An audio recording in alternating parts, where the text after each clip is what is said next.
Laurie Huston's News for the Heart is dedicated to helping you give a voice to your own soul. Our hearts have the power to free us from pain and the struggles that keep us from awakening to our true essence. Join Laurie now as we delve into our heart and soul to find the path that will open us to the possibilities and lead us to the life we love to live. And good afternoon. This is News for the Heart. I cannot believe it is the last day of January. When did that happen? We're already 1 month past the new year. It seems to have been going really, really quickly. So as we usually do, February is considered Love Month. And I thought we'd talk about, we talk a lot about love versus fears. We definitely talk a lot about fears. The question is, what is love? To me, when I think about love, it's having my heart fully open, which you can only do if you feel safe and there's no fear. So to me, that's love. Now, that can be romantic. It can be with friends. It's all inclusive. It's just, I guess if we don't feel safe, we can't keep our heart open. And if we don't have our heart open, then it's not love. It's something else. It's need or want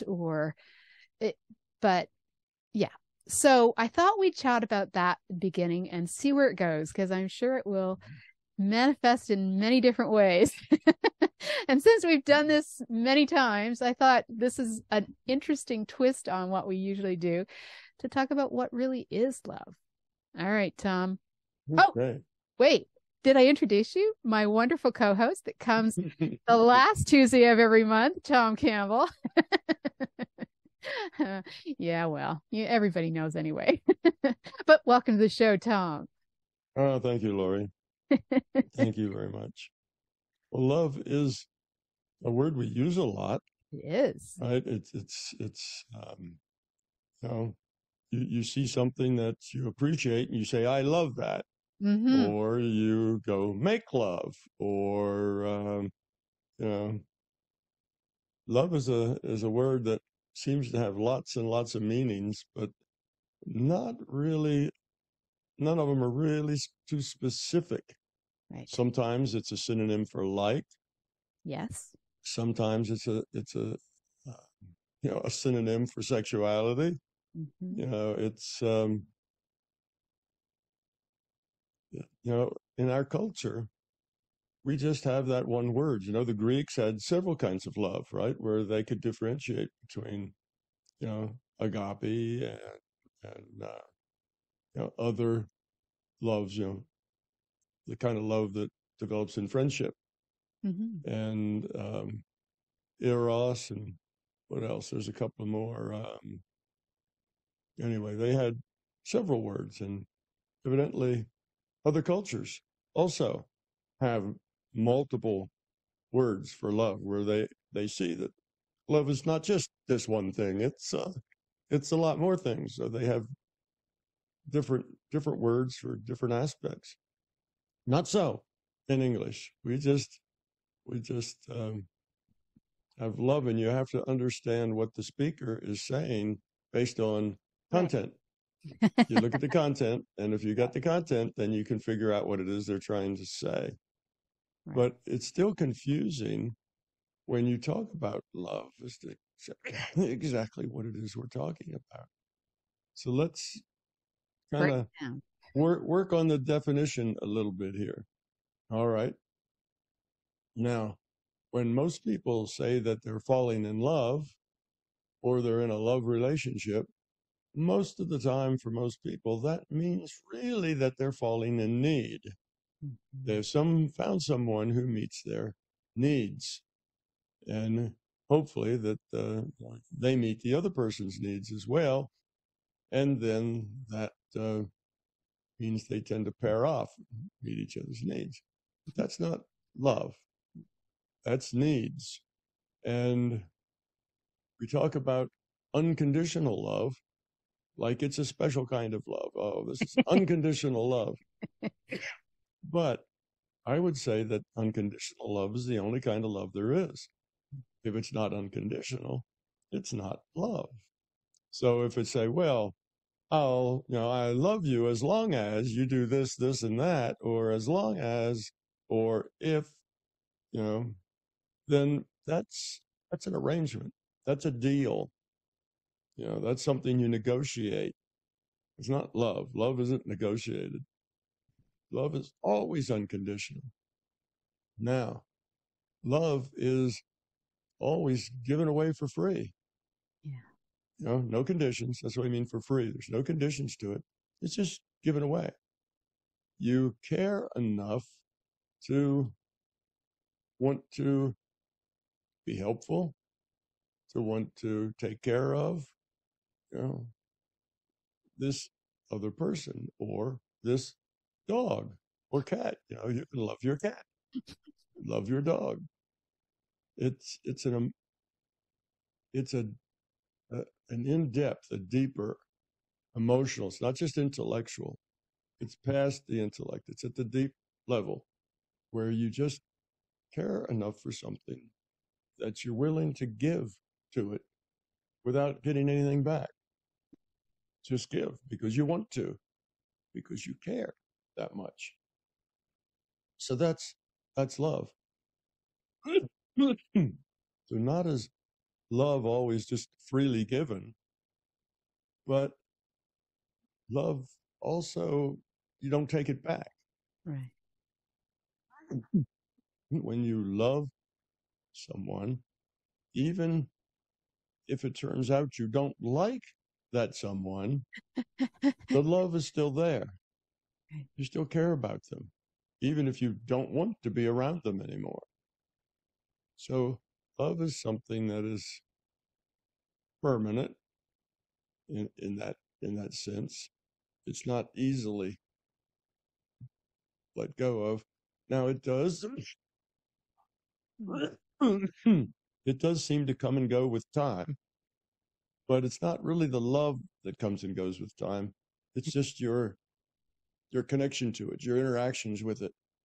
If you love someone and that person disappears from your life, maybe they die, maybe they move on, move to another part of the world or something, you still love them, but your interaction, your relationship now is at a distance.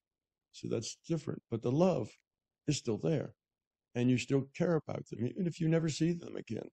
Absolutely. You're still there and you still care about them and you still hope that they're doing well. Mm-hmm. You have positive feelings about that person or that animal or whatever it is. Now, what about what about loving inanimate things? Oh, I love my house. I love my car. That's probably just using love instead of the word like.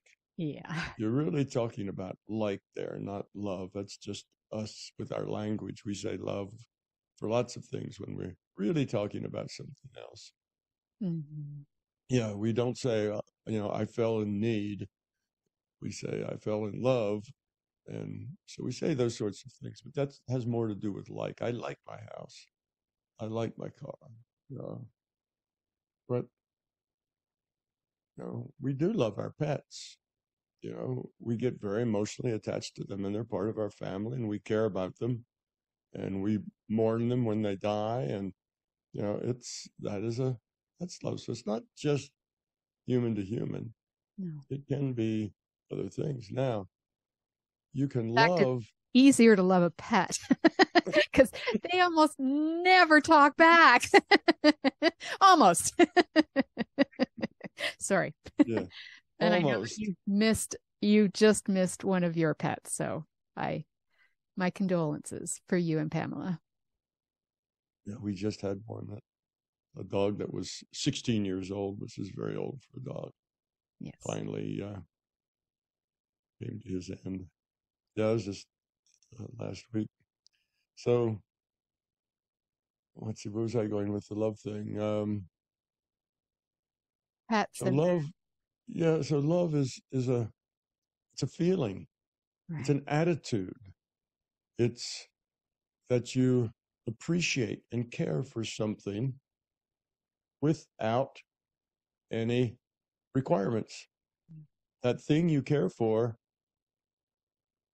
doesn't have to necessarily even be nice to you.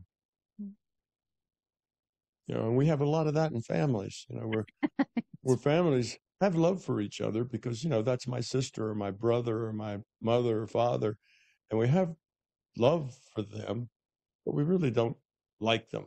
You know, we want to get out of the house and get away from them, and we don't want to visit for very long. Short visits are nice, but long visits, you know, create trouble. So that can be a love where the person you love you really don't like very much and don't want to be around them, but you love them still. You still care about them, and you still wish them well. You still feel positive. So it's positive feelings of caring, that you would do things for them. If you saw they had a problem or something you could solve or needed something that you had, then you'd want to give it to them. You'd want to do that. Even if you don't like them, you'd still want to do that.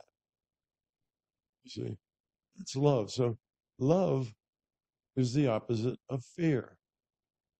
Love is not the opposite of hate. Hate is something you get if you have a lot of fear. But fear is more fundamental than hate. Love is the opposite of fear. And everybody has differing capacities for love.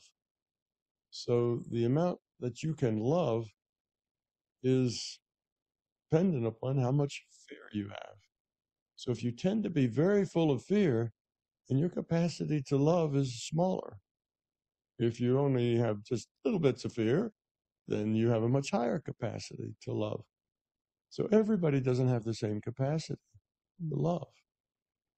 So a person who is very fearful, say very negative, very self-centered, only has a very small capacity for love. Now, it doesn't mean that they can't love. They do love. And they love right up to, you know, their entire capacity. And that may be all the love that you can get out of that person because that's all that they can do, you see? And that's limiting. So in order for them to be able to love more, they have to get rid of that fear. So every one of us has a kind of a limited capacity to love. You just can't love beyond so much. And it's probably obvious to most people that the more self-centered you are, the less capacity you have to love. But the more self-centered you are, the more fear you have. Fear is always about self.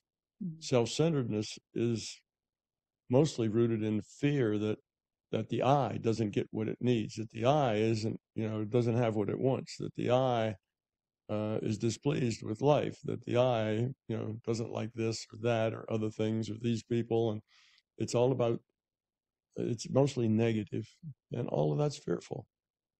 The I fears that it isn't going to get what it wants and what it needs. And because of that, it has strategies to deal with that.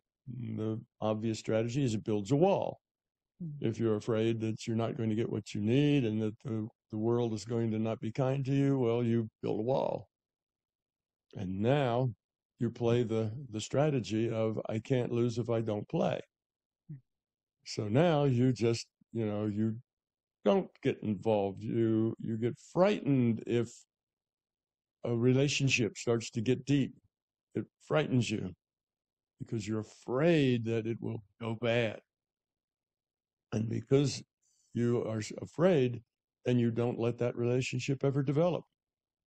Because your fear, as that relationship develops, your fear will start sabotaging it. You'll start doing things that stop that relationship from going any deeper because that's too frightening for you, because you just know in your fearful little heart that it's not going to work out. It's going to go bad. It's going to hurt you.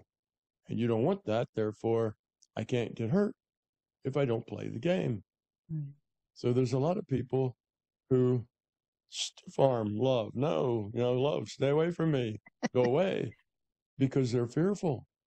And these people have just a small capacity for love. So it's easier to see a person's self-centeredness. You can look at people, and generally, if you're around them for, even 15, 20 minutes or half hour, you can tell people who are more self-centered from people who are less self-centered, because for the more self-centered people, everything's about them. Everything is about them. For the people who are less self-centered, very little is about them. And it's not that hard to be aware of that. And so you have to understand that love isn't just something everybody can do. I mean, maybe I shouldn't say it that way. Everybody can do it, but they can do it to more or less capacity. They can just do it a little bit, or just shallowly, not so deep. And there's no way to broaden and deepen your capacity to love except by getting rid of your fear. So all of these talks that we have about getting rid of fear, you see, this one is really the most foundational of them, this talk, because that's the basis right there, is fear and love. And if you do love and care about others, and not just other people, but just, things, you care about the environment. You can care about the clean air, or the fact that polar bears are having a hard time these days, or, those sorts of things. You can just love people, not necessarily individual people. You can love just humanity, or your culture, or even your country. You can love things as well as individual people. And again, it's a caring to the point that you want to give. You want, you look and you see, how can I help? How can I give? What can I do that will be useful or helpful to what I love? And then, of course, you have to be aware enough to know when that giving is being helpful, and when that giving is contributing to the problem, is not helpful. You're an enabler of bad behavior rather than just giving to somebody who has wants or needs.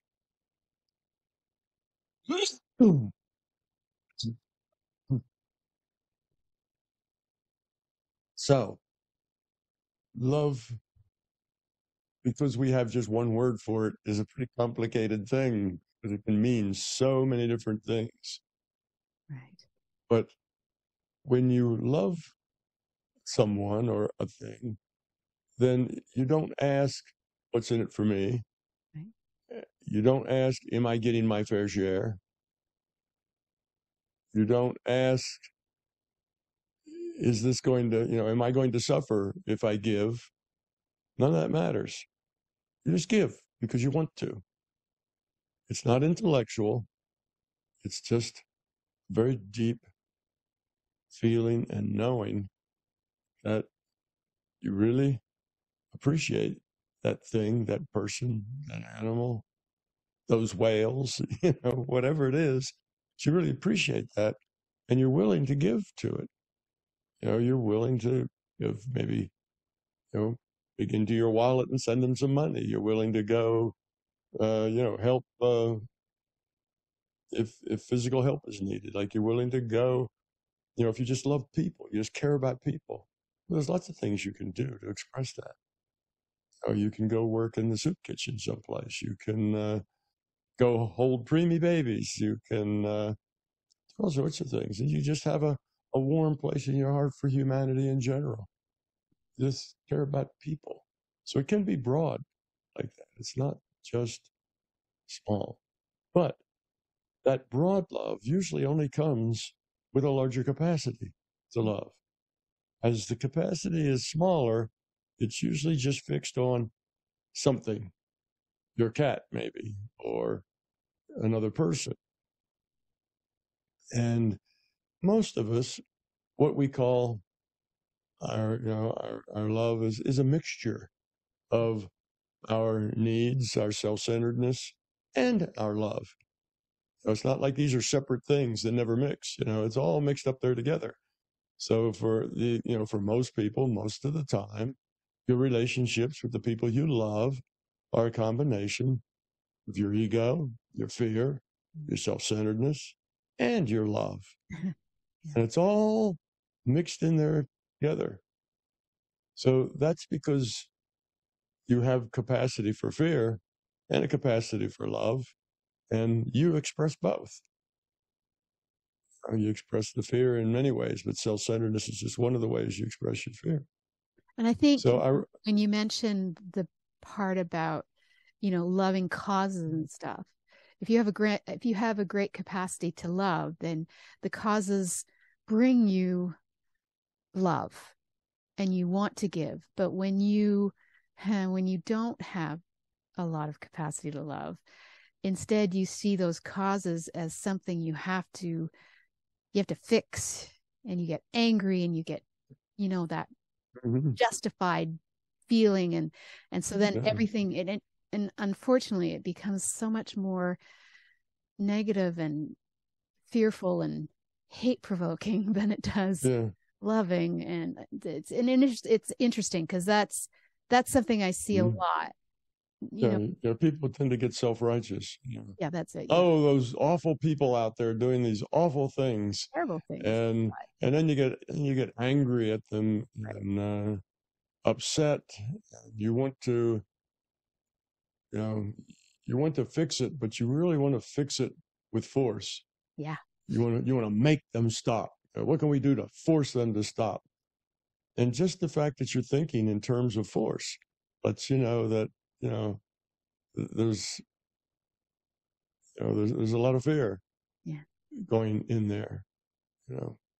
And that, so yes, indeed, that's very true. People who and then they say, I hate that, and I hate those people, and I hate all this greed. Right. Well, look at all this greed, and I just hate that. Well, hate is not a useful emotion. Hate is not helpful. Hate is very negative. And if you are upset by all the greed and unpleasantness in the world, then if you get angry about it and you get upset about it, you are contributing to the problem. You become part of the problem. Because all the people who are shaking their fist and screaming and full of hate, that's also the problem. That's negative. So it's both. Yeah. It's the people who are perhaps being very greedy that upset you, and all the people that get upset about it create this dysfunctional dance, between those sets of people. And that dance just goes on and on and on, and there's no end to that. So the idea is that you see things that you don't like a lot of greed in your culture, then you have to be positive. You have to react to it positively. Now, what does that mean? That doesn't mean that you have to like it. No. It just means that you have to not be negative. Don't spend your time being self-righteous.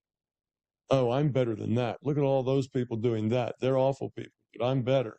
You see, that's just the ego, right? That's ego. That's self-righteous. That doesn't help. You have to say, well, all the dysfunctional things going on, you have to understand that those people are just doing what they do because that's who they are. They're being greedy because they are just greedy. They have a low quality of consciousness, and they can't do much better than that. But they're learning. They're here to grow up. They're making poor choices. Those poor choices have negative feedback for them. People who are greedy are not happy people. No. They're not happy people at all. And they get that negative feedback. They're mostly very miserable people. And they think they'll be happier if they could just get more. Yeah. If they could just get more stuff, they'd be happy. More control, more power, and that would make them happy. But as it turns out, that doesn't make them happy at all. So then they need to try to get more because they're not happy yet. Right. And it doesn't work that way. So these are people with low quality of consciousness struggling with their choices, making poor choices, but unable to grow up very much. Well, that's the way it is here. Almost no one grows up in great leaps and bounds. Growing up is a thing we do just a little bit at a time.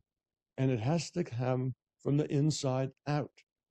You don't grow up because somebody lectures you about growing up. You grow up because you see that you need to change who you are. So those people will suffer and they will create a lot of dysfunction in their life. And maybe eventually they'll get the idea that, gee, all of that grabbing and grabbing and grabbing for things really wasn't very useful. And the stuff that was really meaningful in my life, which was the relationships, my family, my kids, my spouse, other people that I could have helped.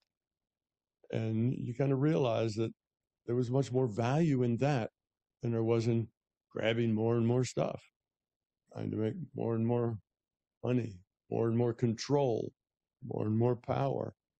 So the system is such that when you make poor choices, you end up with a dysfunctional life with little happiness, little satisfaction. And it's like the harder you try, the further, the closer you get, the more you slide away. That was a song by Simon and Garfunkel. The harder you try, the more you keep sliding away. So it's like that. And they keep trying harder and harder, more power, more control. And they just get further and further away from satisfaction, from feeling good about who they are and what they are, from having good relationships with other people, from love. The more fear you have, the farther away you are from love. And people see that love that sometimes other people have. They see that and they want to know, how do I get that? You see, like there's some way to go out and manipulate the world so that you have that. But you see, none of it comes from the outside. It only comes from the inside. The way you get that is by changing who you are, getting rid of your fear, raising your capacity for love. And then that is possible. And mostly it just happens. And you do find satisfaction. And you do find happiness. But it's by getting rid of your fear and opening up and being positive. So to all of our listeners out there, if you find yourself complaining about life, about other people, about the situation, about the greedy corporations, about the governments, about the fascism, about all sorts of things going on in the world, if you find yourself complaining about all of that and a little angry about it and annoyed with it all, then you're part of the problem. You need to learn to be positive. Because if you're positive, you help other people around you be positive. You become a force pulling the whole thing toward a more positive space. And if you do that, you'll do more to fix that negative situation than you will by getting angry with it. Getting angry with it generally just makes it worse, not better. So don't feel the need to fix other people. Just fix yourself. And that is the really most optimal thing that you can do to help other people. It's just fixing yourself.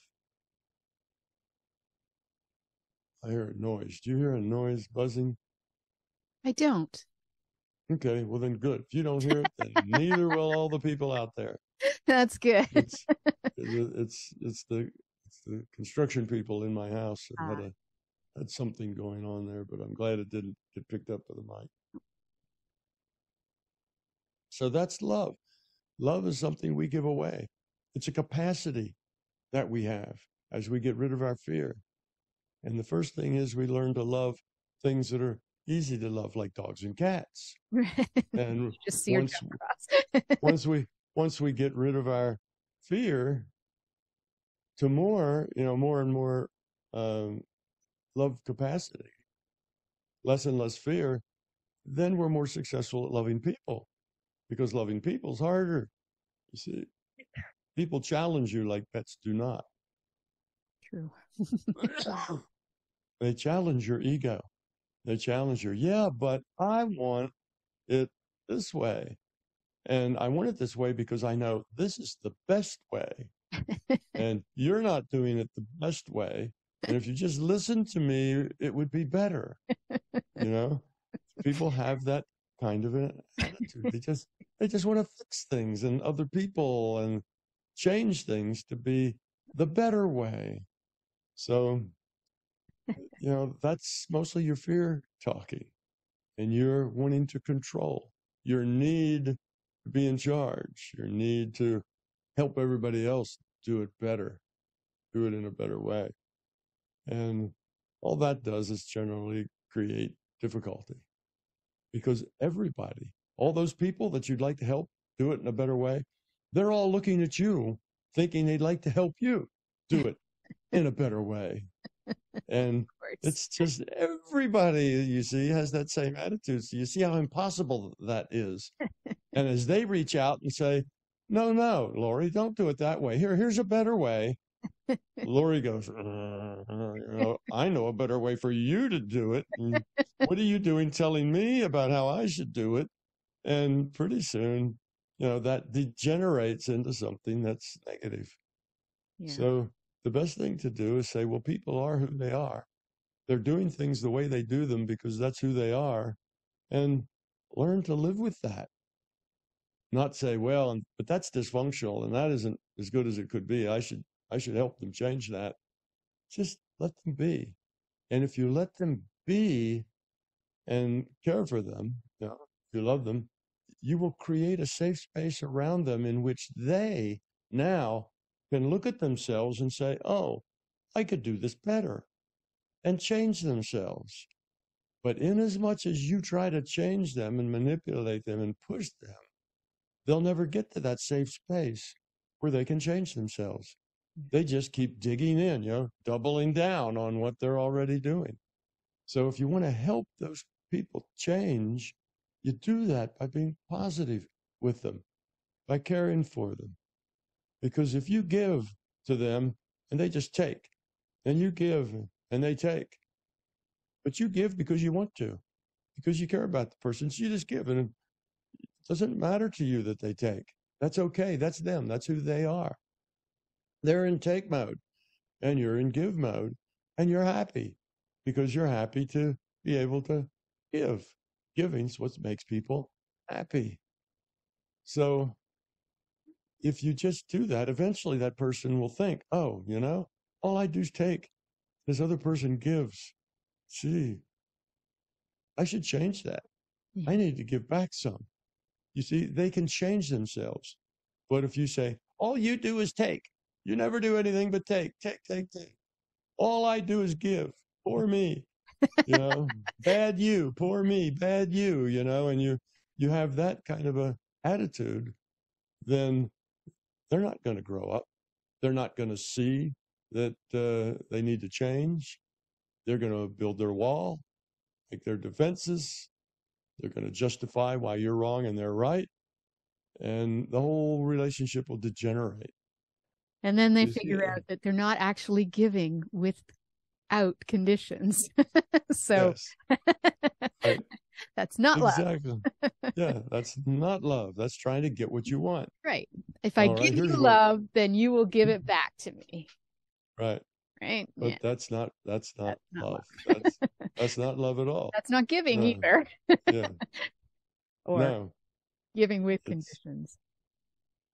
It's that's not it. And that doesn't make you happy. We think we're happy, right? We fall in love and we're so happy. But that only lasts so long before we have different needs or bigger needs, or gee, I thought that she'd do this or he'd do that. and they're not really doing that. They're not the person I thought, and it's not working out I don't have what I want. And of course, when you're self-centered, I want is very, very important. Yeah. The I want is the head of everything else. So, yes, those relationships seem to create happiness for a while, but mostly in the worst, of course, they just break up and people go off different ways. But in the best, people learn to get along. They accept. They don't like it. They're not really in a loving relationship, but they're at least friends, sort of. They've learned those areas that you stay away from. They've learned about those buttons you don't push. So they are careful not to push each other's buttons. They're careful not to tread on each other's egos, and they learn to get along. And most people feel that getting along with somebody is much better than being by yourself. Mm-hmm. So those relationships, that's what we call really good relationships, is where the people have learned to get along, because it's better than being alone. So that's like as good as it gets, for a relationship that's not really based on love, is that you can learn to care enough for each other that you don't create problems. Stay away from the problem areas. But still, you don't feel very satisfied. It's not like what you hope for, but it's what you settle for. Right. And yeah, so that's about as good as it gets. It's just not nearly as good as it gets if it's really love. And when you love somebody, since it's non-conditional, it only takes one. So let's say you have a relationship, you and your significant other, and you have a much higher capacity to love than they do. They're still more self-centered. Well, that's okay, because your love isn't conditional. You can just give to that person. And when they're self-centered, you can just, that's the way they are. And that's okay that they're that way. And you still love them because they have other qualities that are positive that you do like. So just because they have some things, or maybe they're self-centered more than you are, you don't mind that. It isn't really a problem for you. It's just the way that person is. You accept it, you get along with it, you live with it just fine, and it doesn't bother you. Now, if you also are self-centered, then it bothers you. How dare they do that to me? It's unfair, and so on. And then you get yourself in a whip. It's negativity, and the whole thing starts to decay. So it really only takes one person in a relationship who has a higher capacity to love, to give. It doesn't take both. So if you have a partner and that partner seems to be more self-centered, well, let them be that way. Anticipate their self-centeredness. Don't trigger, don't push their buttons. Don't trigger that self-centeredness.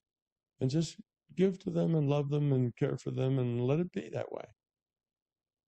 All right, they may always be rude to you, but you stop seeing it as rude and start seeing it as just the way they are. And you realize that they do care for you and they do love you right up to the limit of their capacity to love. That's as much as they can do. And if you want to help them grow that capacity, well, you just love them and give them the space and the security to change themselves. And you have to have the idea that if they never change themselves, that's okay too. That's not a problem. Because otherwise, if it's all right, I'll do this and you'll change, well, now that's conditional again. Mm-hmm. It should be, they don't have to change, but you give them the greatest opportunity to change, the highest probability of change, just by loving them and letting them be, however they are. So maybe they're forever rude to you, but you stop seeing it that way. It doesn't bother you or upset you. It's just the way they are. And if somebody else said, hey, why do you take that? They're rude to you. Why don't you, push back on that? And you'd say, oh, no, that's just them. That's, they don't really mean anything by it, and they don't. Right. They really don't mean anything by it. It's just the way they are. It's their level of fear, and they're expressing that. It's really not about you. Never. It sounds like it. They're being rude to you because, no, it's not really about you at all. It's just them, the way they are, how they express themselves, and it's them. So if you don't take it personally, then you don't see it as rudeness. It's only rudeness when your ego says, oh no, how unfair, how wrong, you see? But if you just see it as neither wrong nor right, it just is the way that person is, and you let them be that way, and you work around it. You work with it, and it just doesn't bother you. So that other person, you'd say, no, it doesn't mean anything. As, he or she just, it's just the way they are. But it's not, it doesn't really mean anything. And it doesn't, and it is just the way they are. And when you do that, that other person then has the opportunity to see what they're doing and to see their rudeness. Whereas if you fuss back at them, then they'll never see their rudeness. You see, so by caring for them, you give them the highest opportunity for them to grow up. And that's the most you can do for anybody, is to just care, love, let them be who they are. Don't let it be about you, because if if your ego isn't being skewered, then it doesn't matter how they are so much towards you. It's not a problem. So that's what love is.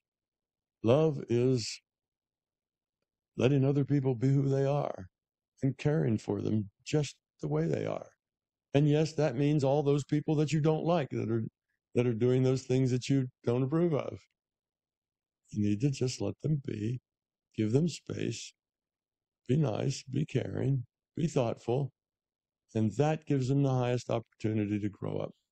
Because all the people around you who see that you're positive and that you smile a lot, and that even though people come up and talk to you in ways that would upset them, and it doesn't seem to upset you, but you still smile and you're still happy.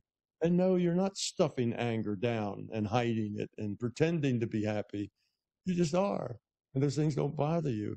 And that helps other people change. When they see that, they say that you're a model for other people to see and to realize that that's possible. So you help pull everybody else up by being positive.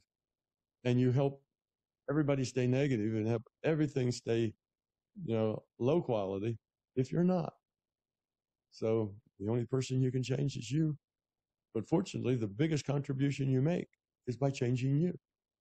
So love is a thing we give away. It is the expression. Now, this is the way I define love in my book. Love is the expression of a low entropy consciousness. That's basically what love is. And a low entropy consciousness means one that becomes love.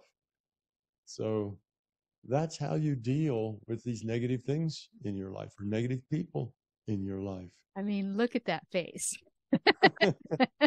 Right. Look at that How face. could you not love that?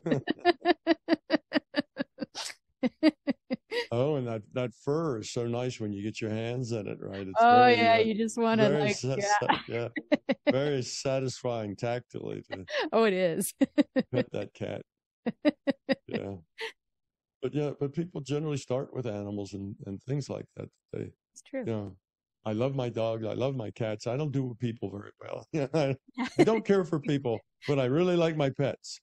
And that's where people start, because a pet is easier to love because it doesn't trigger your ego.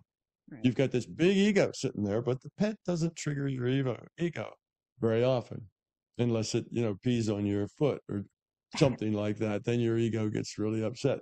But mostly animals don't trigger our egos, so that makes them easy. But then the people that are close to you do trigger your ego. And the closer they are to you, the easier it is for them to trigger your ego. If they're just acquaintances, they don't trigger your go much, even if they're rude people or whatever. It's easy to just brush them off. But when it's the person really close to you, then that person challenges you and can push your buttons and get your ego roaring very easily, because you have special wants and needs and desires for that person, and they have to be different than just those casual people. We have a lot more we expect of them and want of them, you see. So we need to let all that go and just let them be whoever they are, instead of wanting them to be different, needing them to be different. So here's that person. Now, can I just care for them and be nice? And if they're rude to me, can I just let it pass by, because I don't see things as rude. I just see things as, that's the way they are. I don't take any of it personally. It's not about me. Things people tell you, it's about them. Even though they're pointing their finger at you, it's all about them. They are expressing themselves. They're expressing their ego and their fear and their needs when they talk to you. They're expressing themselves, and really has very little to do with you. So you can learn just to let that be. That's them. They have ego. They have fear. They're self-centered. That's okay. Just the way they are. But they have some endearing qualities too that I really enjoy. So I enjoy all the parts that I enjoy, and I let all the parts I don't enjoy just flow right by like they're not there. See, that's how you deal.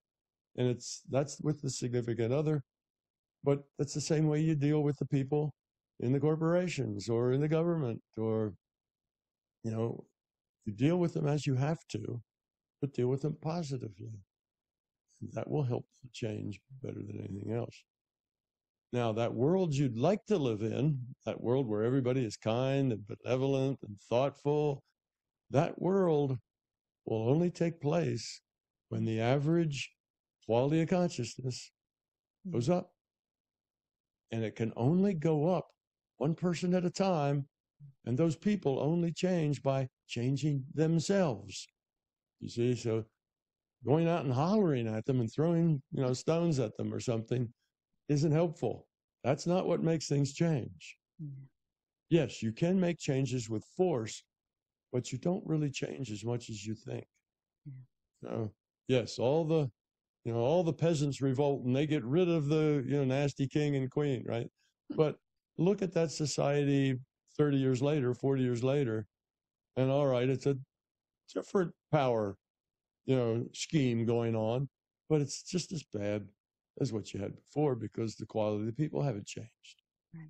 So yes, it may be some other form, some other way, different king, different queen, or even a totalitarian government or something else. But if the people haven't changed, then the culture and government they create isn't going to change.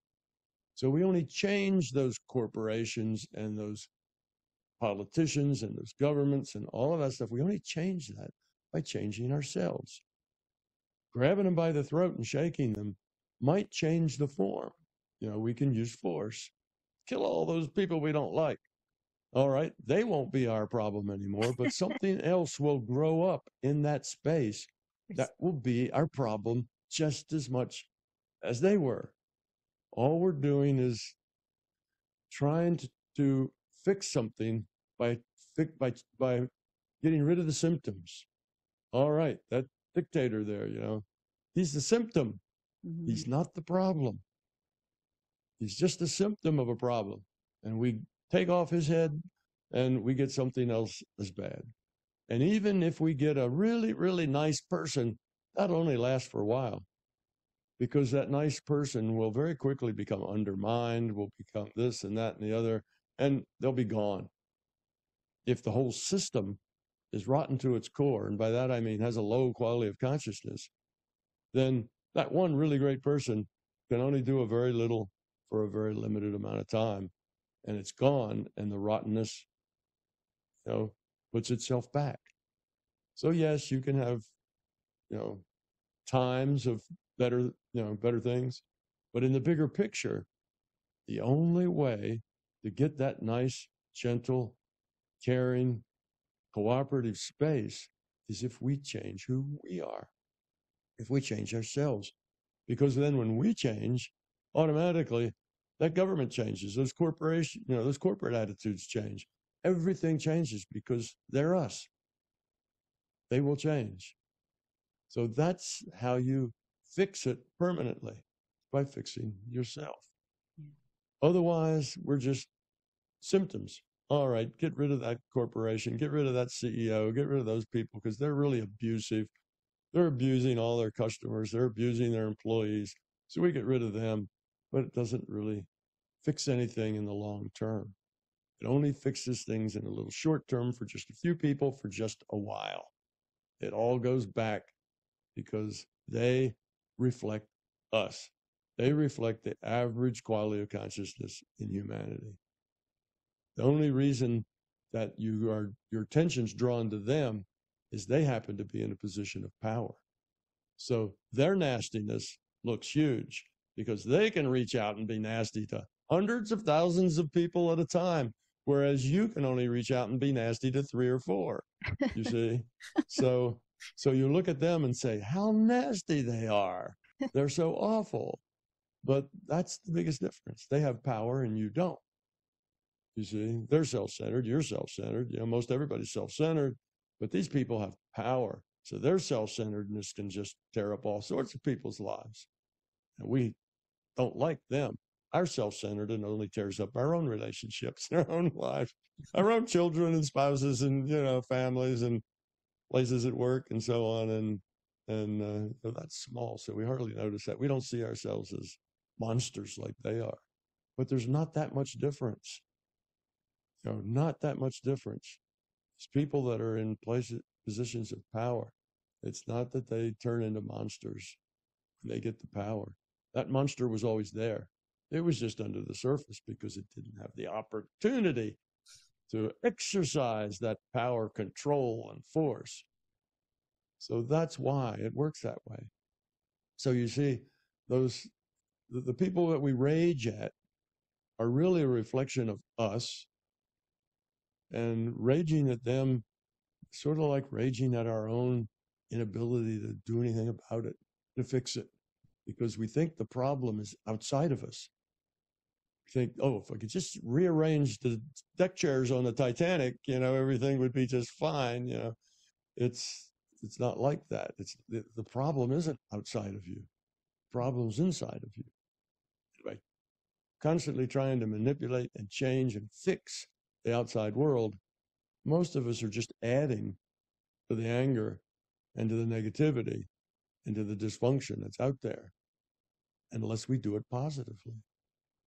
Do it positively.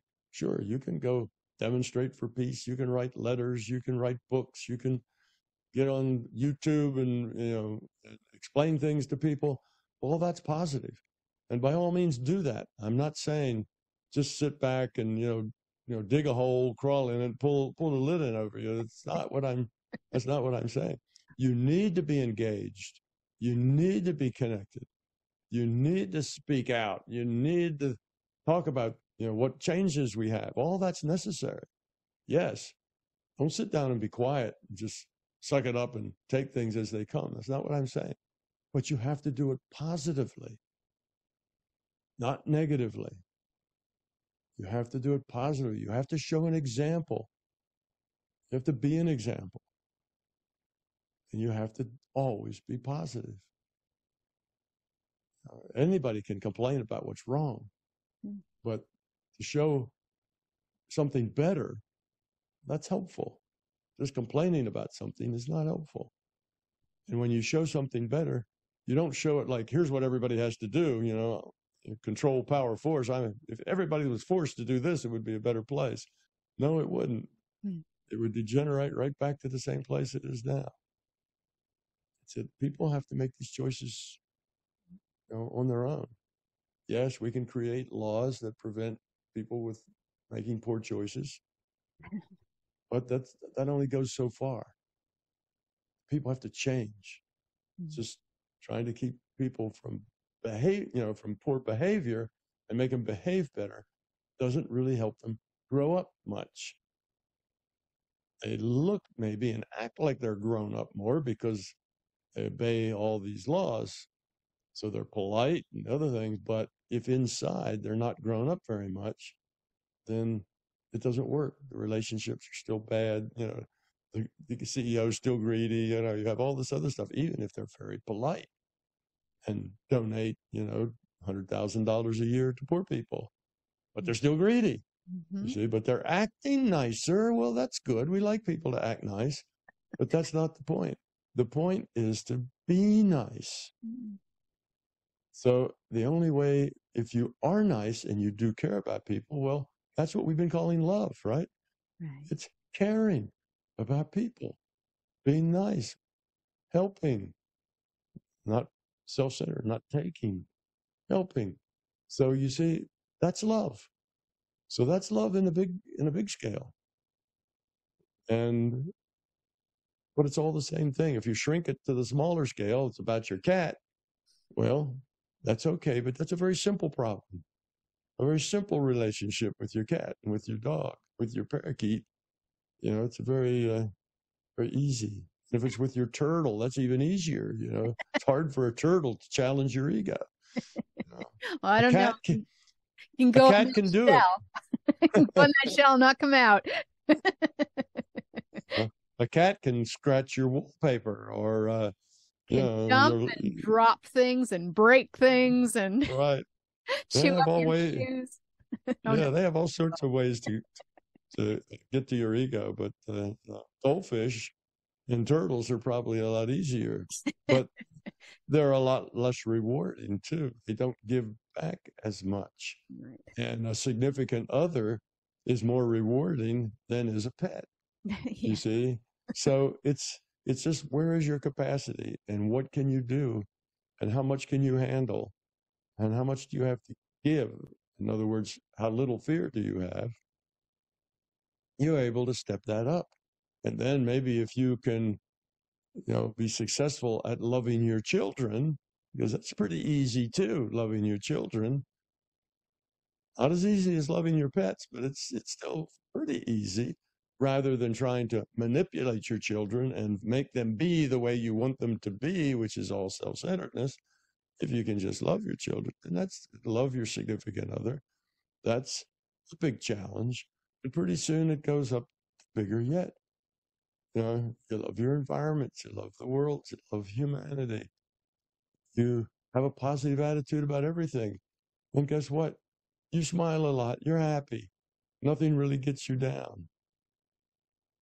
And you think, when people come in, oh, the sky's falling, awful things are happening, terrible things. We're all going to die of diseases. Everything's going to happen. And you think, yeah, well, maybe that's okay. If that happens, then it'll happen and everything will go on and opportunities will still be there to learn. And it's just not that big a deal. Certainly not worth getting upset about. So that's, talking about love. Now we talk about it from your goldfish all the way up to everybody and everything. And it's just about caring is the idea. Truly caring, not just acting like you care. Many of us go through life acting.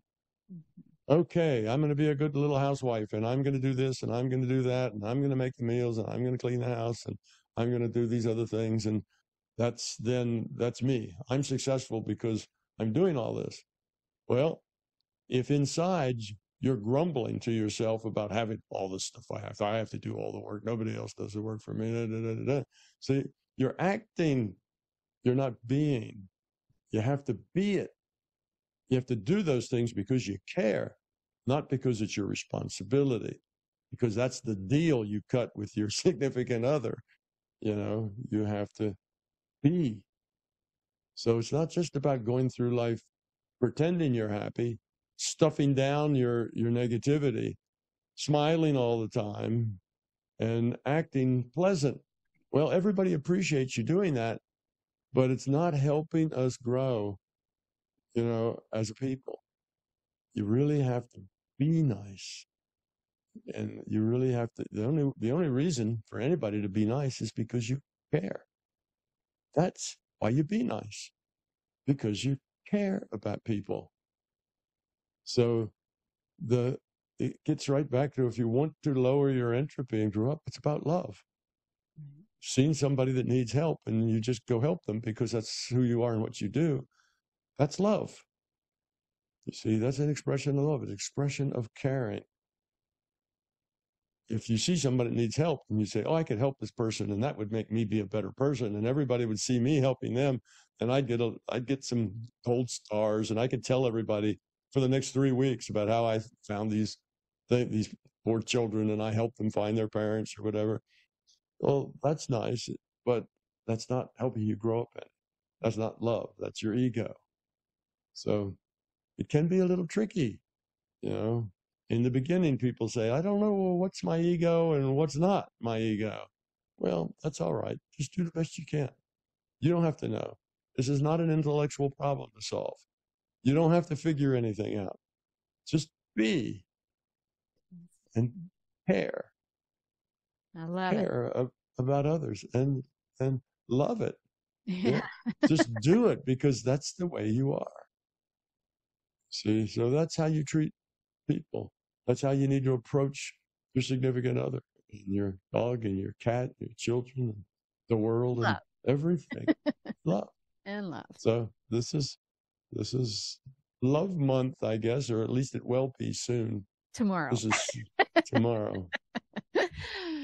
Well, I think this has been a really good show. I think we've talked about this stuff before, but I think we put it in a concept that I think a lot of people will appreciate.